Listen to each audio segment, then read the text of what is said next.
कि उसको नेपाल जाने का रास्ता दे दिया जाए।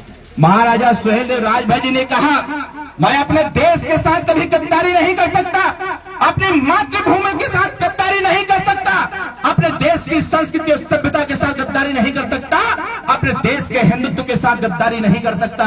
राजा सुहेलदेव राजभर जी ने अपने तमाम सेना नायकों को भेजा, सैनिकों को भेजा जंगल के तरफ, और जाकर के उन्हें संदेश भिजवाया गया कि जो भी जंगल में छोटे छोटे कबीले टाइप के लोग थे उन लोगों को एकत्रित किया जाए। जब एक दिन 21 कबीलों के सरदार राजा सुहेलदेव राजभर जी के दरबार में उपस्थित हुए, राजा सुहेलदेव राजभर जी ने कहा कि भाई इसको रोकने की आवश्यकता है, अगर इसको नहीं रोका गया तो यह इस राज्य पर कब्जा करते हुए नेपाल गया, और नेपाल जैसे प्रवेश करेगा भारत देश को गुलाम बनाने से कोई नहीं रोक सकता है, इसलिए इससे युद्ध करने की आवश्यकता है। राजा सुहेलदेव राजभर जी के साथ बैठे हुए 21 कबीलों ने कहा कि हमारे पास सेना नहीं है, कैसे युद्ध करेंगे। महाराजा सुहेलदेव राजभर जी ने कहा, आपके पास जो भी छोटी बड़ी सेना है उसको लेकर के मेरे साथ खड़े होइए, युद्ध लड़ने का काम हम करेंगे, हम आगे आगे रहेंगे, पीछे पीछे आप लोग रहिएगा, युद्ध में बार और पार की होगी, हम पीठ पर तीर नहीं लेंगे, अगर लेंगे तो सीने पर लेने का काम करेंगे। राजा सुहेलदेव राजभर जी ने योजना बनाया और नानपारा के मैदान में युद्ध की शुरुआत हुई। पहले दिन युद्ध हुआ और पहले दिन के युद्ध में यह बात आपको किसी किताब में नहीं मिलेगा, क्योंकि इस देश के इतिहासकारों ने आपके इतिहास को दबाने का प्रयास किया, आपके इतिहास को नहीं लिखा, आपके इतिहास को जला दिया, आपके इतिहास को लिखने की हैसियत किसी इतिहासकार के पास नहीं आई। लेकिन इस देश के लोग नहीं, विदेशी इतिहासकारों ने जब भारत देश पर आने का काम किया तो उन लोगों ने आपके बारे में सोचने का काम किया कि यह लड़ाकू कौन कौन है जो ओम भार शिवाय नमः का मंत्र का जाप करता है, यह कौन सी जाति है। साथियों, जब इस पे अध्ययन चालू किया लोगों ने, तब राजा सुहेलदेव राजभर जी का जिक्र हुआ कि एक ऐसे योद्धा राजा सुहेलदेव राजभर जी थे जिन्होंने नानपारा के मैदान में महज 12,500 की सेना लेकर के 21.5 दिन के युद्ध में 2.5 लाख गद्दारों को, 2.5 लाख विदेशी आक्रांताओं को गाजर मूली की तरह काट करके इस देश को बचाने का काम किया। साथियों, ऐसे राजा सुहेलदेव राजभर जी, ऐसे राजा सुहेलदेव राजभर। इस देश में 3 लोगों के पास शब्दभेदी बाण चलाने का ज्ञान था।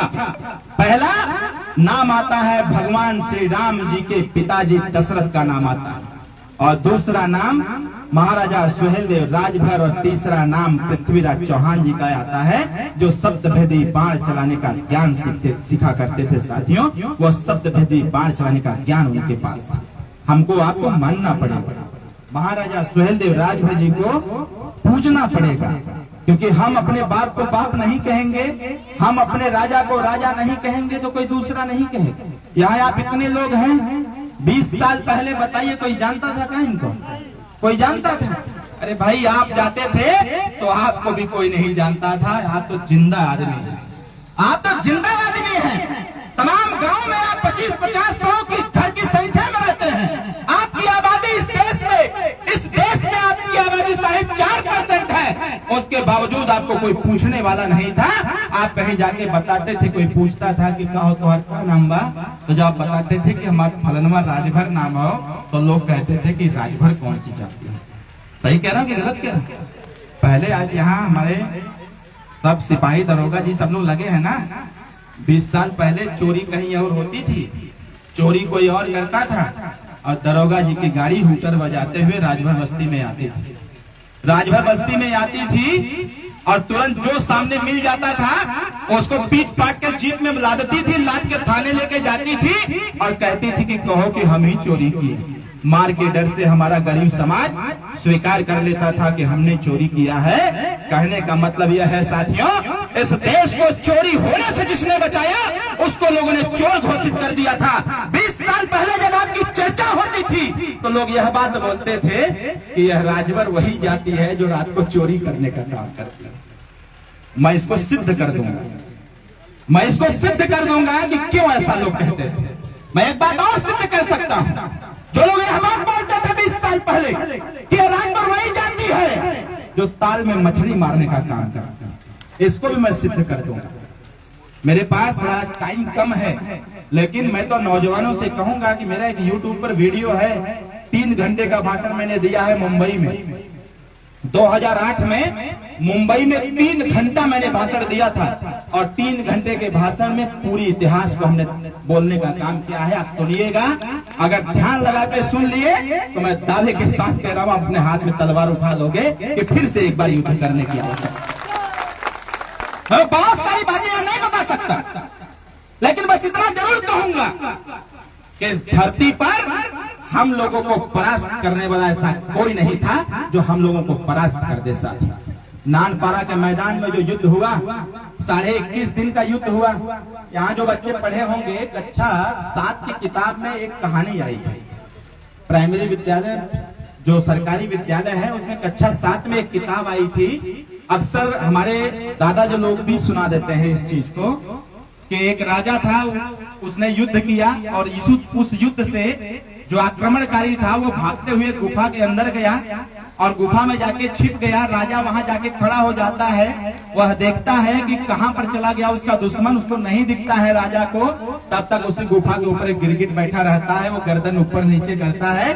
राजा उसको देख के समझ जाता है कि लगता है गिरगिट कह रहा है कि यही गुफा में वो छुपा है, और राजा जाता है उस गुफा में से तीर मारता है, और अपराधी निकल के बाहर आता है, और वहीं पर उसका वध कर देता है। वह कहानी किसी और राजा की नहीं, वह कहानी महाराजा सुहेलदेव राजभर जी की है साथियों, जिसके तथ्य को छुपाया गया। 21.5 दिन का युद्ध, 12,500 की सेना महाराजा सुहेलदेव राजभर जी की, और 12,500 की सेना ने ऐसा युद्ध किया कि राजा सुहेलदेव राजभर जी के युद्ध कौशल और युद्ध को महाभारत जैसे युद्ध से टैली किया जाता है कि महाभारत के युद्ध के बाद इस धरती पर दूसरा कोई युद्ध हुआ तो महाराजा सुहेलदेव राजभर जी के साथ विदेशी आक्रांता के साथ हुआ। साथियों, ऐसा इतिहास हमारा है, लेकिन इसको कोई बताता नहीं। हम लोग बटे थे आपस में, हम लोग प्रसाद की तरह थोड़ा थोड़ा इधर उधर बट गए थे, हमारी पहचान नहीं हो पा रही थी। और जब जनसंख्या की बात आती थी तो लोग कहते थे कहाँ इनका समाज है। लेकिन आज धन्यवाद देता हूँ आप कार्यकर्ताओं, माताओं, बहनों और समर्थकों को कि आपका आशीर्वाद लगा। आज हर समाज के लोग कहते हैं कि आज राजभर समाज राजनीति में निर्णायक की भूमिका में है। ये जिसको चाहेगा उसको विधायक बनाएगा, या जिसको चाहेगा उसको सांसद बनाएगा, या जिसको चाहेगा उसको जिताएगा, या जिसको चाहेगा उसको हराएगा। ऐसी स्थिति साथियों लाकर के ओम प्रकाश राजभर जी ने पैदा कर दी। हमको, आपको, हम सबको जानने की आवश्यकता। मैं भी आ रहा था, हमारे युवा साथी मोटरसाइकिल से आगे आगे आ रहे थे, इतनी कड़ाके की धूप, और मैं उनका उत्साह देख रहा था। मैं उनको धन्यवाद देता हूं कि इतनी कड़ाके की धूप में आप उपस्थित हुए, और लगभग 6 किलोमीटर दूर से मोटरसाइकिल चला करके आप यहाँ तक आए। इसके लिए हम आपको बहुत धन्यवाद भी देते हैं। और साथियों, एक बात कहते हुए अपनी वाणी को हम विराम दें।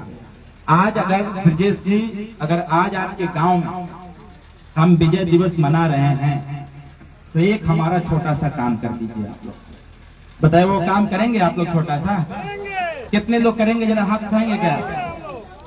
हम जानते हैं कि मेरा इंतजार हो रहा था। मेरा एक छोटा सा काम कर दीजिएगा। आज रात को अपने घर में, अपने घर पर 10 दीपक जरूर जला दीजिएगा। कितने लोग जलाएंगे? चाहे मोमबत्ती जलाइए, चाहे दिया जलाइए, लेकिन जलाइए जरूर।